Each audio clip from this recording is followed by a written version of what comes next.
एक गांव में एक लालची दूध वाला रहता था। उसके पास एक काले रंग की भैंस थी। उस भैंस का एक बच्चा भी था। वह हमेशा अपनी माँ का दूध पीने के लिए तड़पता रहता था। ए बछड़े, क्या अंबा अंबा लगा रखी है? चुपचाप खड़ा नहीं रह सकता क्या?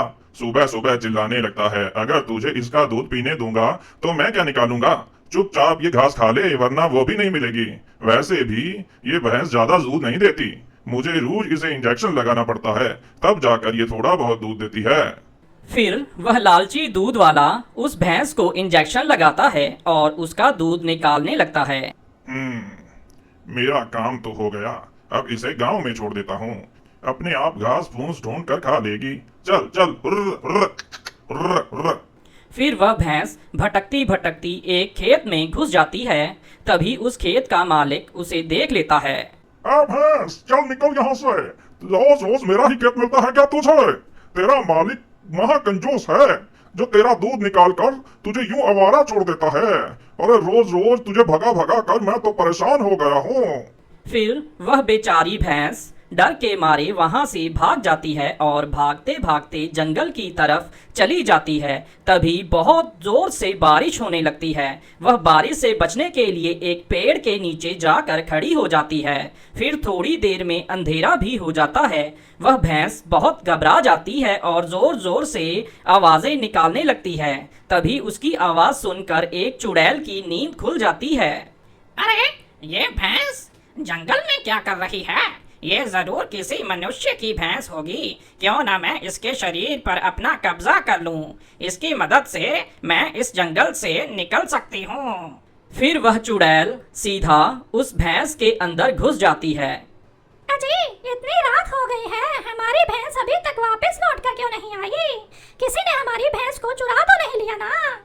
अरे नहीं नहीं, तुम घबराओ मत, वो आती ही होगी। हो सकता है बारिश की वजह से कहीं रुक गई हो। तभी सामने से उनकी भैंस आती हुई दिखाई देती है। क्यों री राम प्यारी, आज इतनी देर लगा दी आने में? क्या मटर गश्ती करने गई थी? तभी वह भैंस को गुस्सा आ जाता है और वह कोलू को जोर से सींग मारकर हवा में उड़ा देती है। अरे मर गया रे, इसने तो मेरी कमर ही तोड़ दी। अरे कमबख्त भैंस, तेरी इतनी हिम्मत, अपने मालिक को मारती है। अजी, आप ठीक तो है ना? आपको ज्यादा चोट तो नहीं लगी ना जी? हाँ, मैं ठीक हूँ, लेकिन इस भैंस को क्या हो गया? रोज तो भीगी बिल्ली बन के रहती थी। अजी, हो सकता है ये बारिश ने भीगने की वजह से चिड़चिड़ी हो गई हो। आज रात इसे आराम करने देते हैं, कल सुबह तक ये ठीक हो जाएगी। फिर अगले दिन सुबह होने पर वह भैंस भूख के मारे जोर जोर से चिल्लाने लगती है। अरे यार, ये आज सुबह सुबह इसे क्या हो गया? सारी नींद ही खराब कर दी। अरे रुक जा, आ रहा हूँ। फिर किसान भैंस के लिए घास लेकर जाता है और उसके सामने रूखी सूखी घास डाल देता है। क्यों री, आज तुझे क्या हो गया? ये घास क्यों नहीं खा रही? ठीक है, नहीं खाना तो मत खाओ, मुझे क्या।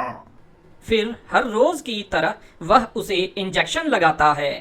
फिर जैसे ही वह उसका दूध निकालने लगता है, वह जोर से उसे लात मारती है और वह दूर जाकर गिरता है। अरे मर गया रे, अरे मेरी कमर ही टूट गई। आप ठीक तो है ना? नहीं, मैं ठीक नहीं हूँ।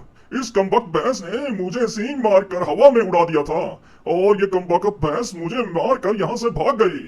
फिर वह भैंस एक दूध वाले के घर के बाहर से गुजर रही होती है। वहाँ एक गाय बंधी हुई होती है और पास में ही उस गाय का बछड़ा बंधा हुआ होता है। वह गाय का बच्चा अपनी माँ का दूध पीने के लिए तड़प रहा होता है। यह देखकर वह भूतिया भैंस सीधा उस बछड़े के पास जाती है और अपने मुंह से उसकी रस्सी तोड़ देती है। रस्सी टूटते ही वह बछड़ा सीधा अपनी माँ के पास चला जाता है और दूध पीने लगता है। अरे ये क्या, यह बछड़ा आजाद कैसे हो गया? मुझे इसे अभी रोकना होगा, नहीं तो ये सारा दूध पी जाएगा। फिर वह भागकर बछड़े की ओर जाता है। अरे कमबख्त बछड़े, सारा दूध तू ही पी जाएगा तो मैं बेचूंगा क्या? चल हट वहाँ से, सारी दूध पर सिर्फ मेरा अधिकार है। चल हट यहाँ से। ये सब देखकर उस भैंस को बहुत गुस्सा आ जाता है और वह भागती हुई जाती है और सीधा दूध वाले को टक्कर मार देती है और उसे हवा में उड़ा देती है। अरे मर गया रे, ये कौन है जिसने मुझे इतनी जोर की टक्कर मार दी? हाय, इसने तो मेरी कमर ही तोड़ दी। ओ, ये किसनी भैंस है? ये यहाँ कहाँ से आ गई? हाय, मेरी तो कमर टूट गई भाई। तभी देखते ही देखते वह भैंस चुड़ैल में बदल जाती है। अरे मर गए, ये तो कोई चुड़ैल है। मैं तो इसे साधारण भैंस समझ रहा था, ये कैसे हो सकता है? चुड़ैल जी मुझे माफ कर दो, मैं आज के बाद कभी भी बछड़े को दूध पीने से नहीं रोकूंगा। मुझसे गलती हो गई, मुझे छोड़ दो। फिर वह भैंस उसे छोड़कर आगे बढ़ जाती है। फिर उस भैंस को अपने बच्चे का ध्यान आता है और वह वापस अपने घर की ओर चल देती है। तभी अंधेरा हो जाता है। अजय, लगता है हमारी भैंस वापस आ गई है। ये उसी की आवाज है। चलो बाहर चलकर देखते हैं। फिर वह दोनों अपने घर से बाहर जाते हैं और देखते हैं कि उनकी भैंस बाहर आंगन में खड़ी होती है। क्यों री भैंस, आ गई घूमकर? तूने सुबह मेरे साथ ठीक नहीं किया, पर 2 दिन हो गए, तूने एक बूंद भी दूध नहीं दिया। अभी रुक, मैं 2 दिन का सारा दूध अभी निकाल लेता हूँ। अरे भगवान, जरा अंदर से वह इंजेक्शन तो लेकर आना, जिससे ये 2 गुना ज्यादा दूध देती है। अभी लाई जी, ये इसी के लायक है। फिर उसकी पत्नी भाग कर जाती है और वह इंजेक्शन ले आती है। लो जी, लगा दो इसे ये इंजेक्शन। इसे इसके किए की सजा जरूर मिलनी चाहिए। फिर जैसे ही कल्लू उसे इंजेक्शन लगाने लगता है, वह फिर से उसे जोर से लात मारती है और अपने असली रूप में आ जाती है। अरे मर गए रे, ये तो चुड़ैल है। हे भगवान, ये कैसे हो सकता है? हमारी भैंस तो चुड़ैल निकली। अरे अब क्या होगा? हे भाग्यवान, ये चुड़ैल कब में जिंदा ही खा जाएगी। कृपा करके हमारी रक्षा करो। ए लालची दूध वाले, बस बहुत हो गया। तूने इस बेजुबान जानवर पर बहुत जुल्म ढाए हैं। अब तू नहीं बचेगा। मुझे तो लगा था कि हम भूत प्रेत ही बुरे होते हैं, लेकिन तुम इंसानों ने तो इंसानियत की सारी हदें पार कर दी हैं। ए चुड़ैल जी, मुझे माफ कर दो, मैं लालच में आ गया था। क्योंकि हमारे गांव के सारे दूध वाले अपनी भैंसों को इंजेक्शन लगा लगा कर ज्यादा मुनाफे कमा रहे थे, इसीलिए मैंने भी इसे इंजेक्शन लगाना शुरू कर दिया। कृपा करके मुझे माफ कर दो। मुझे मार कर आपको क्या हासिल होगा? क्या कहा? इस गांव के और लोग भी हैं जो अपनी अपनी गाय को ये जहरीला टीका लगाते हैं। जी चुड़ैल जी, इसी वजह से मैंने भी इसे टीका लगाना शुरू कर दिया था। ठीक है, मैं तुम्हें एक ही शर्त पर माफ करूंगी। तुम्हें मेरा एक काम करना होगा। गांव में जितने भी लोग इस टीके का इस्तेमाल करते हैं, तुम्हें उन सबको रोकना होगा जब तक मैं इस भैंस के शरीर में रहूंगी।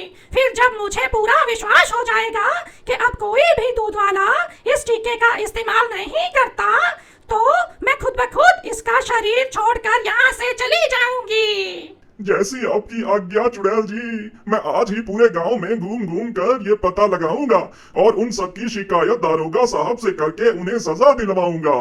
फिर लालची दूध वाला अपनी गलती सुधारता है और बाकी के गांव वालों को भी ऐसा करने से रोकता है। फिर कुछ ही दिनों के बाद वह चुड़ैल भी उस भैंस का शरीर छोड़कर वापस जंगल में चली जाती है।